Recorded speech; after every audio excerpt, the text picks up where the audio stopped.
One Nation, ito nga pala si Primo. So ito yung ating Mio Sporty. Hindi pa natin to natetest ride magmula nung na-assemble siya as Vans Concept. So naka 17 na siya ngayon. Test ride natin siya. Gala muna tayo. Tara, gala muna tayo. Yun, may power.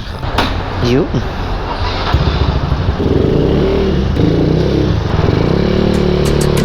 Wow. Ito pala pakiramdam ng 17 na manipis. Parang sasayaw. Woo! So itong Mio natin na to is kargado na to pero hindi pa masyado nakatono yung karga nito. Pero papatono natin to next. Matigas yung throttle ko. Pero tulid.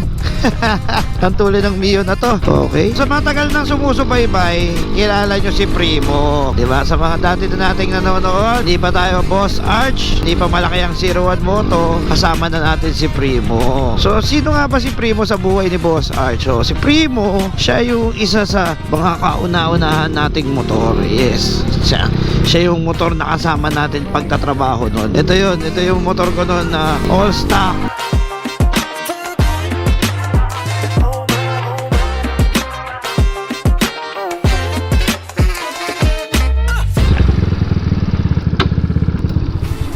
So alright mga C1 Nation, gusto ko ma-meet nyo si Primo.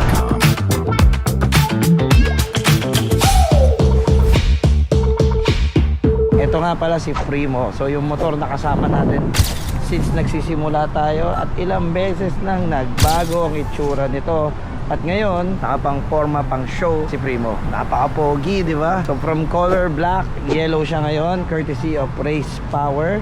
So pinalitan natin yung dati niyang fairings. Nirefresh siya ngayon. Yung kulay itim nating fairings, nirefresh ngayon. Ginawa siyang dilaw ngayon. Buti na lang may available from Race Power. Kaso turuan nyo kami rito. Ilang beses na ako bumibili ng fairings ng Mio. Lagi kong problema to. Pero sabi sa akin nung judge, nung pinasok namin to sa show, meron daw technique. Pwede ba sa comment section pa i-comment nga paano ginagawa tong sa batok? Ayun o, laging may issue to eh. Diba? So yan ang number 1 na ginawa namin dyan. Binago namin yung fairings niyan. So yung mga inner fairings, kung papansinin nyo, iba rin yung kintab niya kasi lahat yan bago hanggang likod. Yung luma niya kasing mga fairings kulay gray na talaga, sobrang tagal na, napabayaan. Kung i-restore namin, kakain pa ng masyadong maraming oras, kaya bumili na lang kami. At pingas-pingas na rin kasi yung mga ipin nun dahil nga sa kalaskabet at kalumaan, nag-decide kami bumili na lang. So yan o, bago lahat yan. Headlight bago, panel all the same, so stock.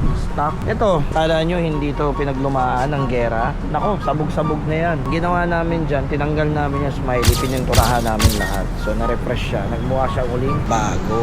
Siyempre kung mapapansin nyo rin, naka-flat seat tayo, natong. Ayan o, sarap gamitin ito. Ang ganda ng foam, light flat, komportable. Maraming bumibili niyan, sobrang mabenta yan, flat seat na yan, natong. Also naka-contrabida power pipe na siya. Yung nakakabit sa kanyang contrabida power pipe mga C1 Nation, yan yung naka-chambered yan po yung chambered na version. So tahimik si Primo kahit na 180cc yan. 180cc na karga dito kay Primo pero tahimik siya kasi chambered yung ginamit nating power pipe. Ayan yun ang contrabida power pipe. Ang next na in-upgrade natin dito is kung mapapansin nyo yung rim. Dahil po lahat ng Vans Concept dapat naka 17 na rim. So ito ay naka 17 na super drag ang kinabit natin. Kulay black para minimal kasi yun ang goal natin dito kay Primo. Clean look lang. So ayan no, nakakabit dyan no. Medyo napalaban lang kami rito kasi nga yung natutunan namin na yung mga rayos nun lagi nasa labas. Ngayon pag mag-show pala, nasa loob para magkasya yung mga ganito. Naka-small hub kasi tayo rito. Ayan. So naka-small hub para magkasya yan. So nasa loob lahat ng rayos kung papansin ninyo. Also, pinalitan natin ng rotor disc.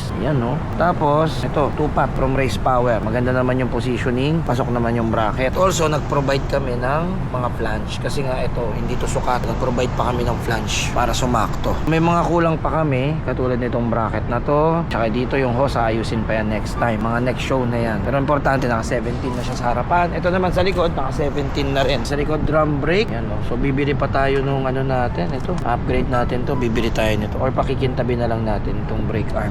Ito, hindi na ito mapapalitan. Ganyan na yan dahil parte na ng makina yan. O, Race Power. O, ayan. Gusto namin minimal.